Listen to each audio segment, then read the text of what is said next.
ان کے جسم میں جان نہیں تھی، وہ اپنی تلخ یادوں اور دکھوں کا بوجھ لیے اس دنیا سے رخصت ہو چکی تھی۔ جانے کہ رات کے کس پہر وہ اس دنیا سے چلی گئی تھی۔ جس وقت بیٹے کو اپنی غلطی کا احساس ہوا اور وہ معافی مانگنے پہنچا، تب تک ماں ابدی نیند سو چکی تھی۔ وہ دن ہمارے گھر کے لیے کسی قیامت سے کم نہیں تھا۔ ارسلان کے لیے یہ صدمہ ناقابل برداشت تھا کہ اسے اپنی ماں سے معافی مانگنے کی بھی مہلت نہ مل سکی۔ ساری زندگی اس نے اپنی جھوٹی انا اور غیرت میں گزار دی تھی۔ اس دن کے بعد جب میرے شوہر کی زندگی بدل گئی، وہ جو کبھی اپنی جھوٹی انا اور غیرت کے نشے میں چور تھا، اب ایک خاموش تصویر بن کے رہ گیا تھا۔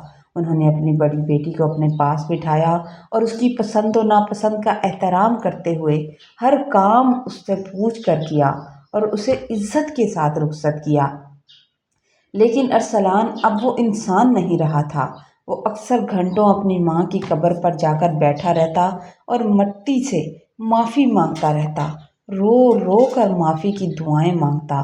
وہ بوجھ جو اس نے برسوں اپنے سینے میں چھپائے رکھا تھا، اب اس کے چہرے کی زردی اور خاموشی سے صاف جھلکتا تھا، صاف نظر آتا تھا۔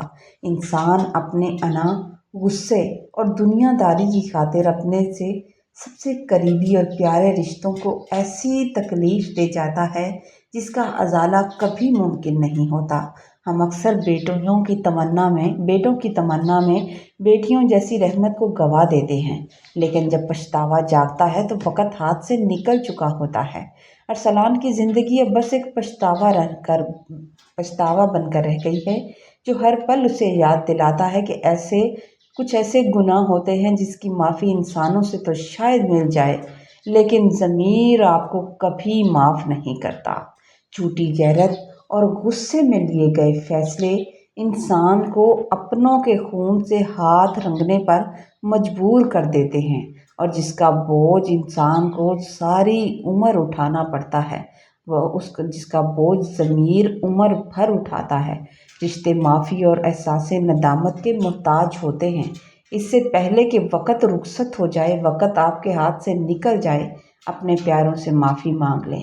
اپنے پیاروں سے معافی مانگ لینی چاہیے، کیونکہ قبریں کبھی بولا نہیں کرتی۔ قدرت کا انصاف اٹل ہے۔ جو بیج ہم آج بوتے ہیں نا، وقت پلٹ کر وہی فصل ہمارے سامنے لے کر آتا ہے۔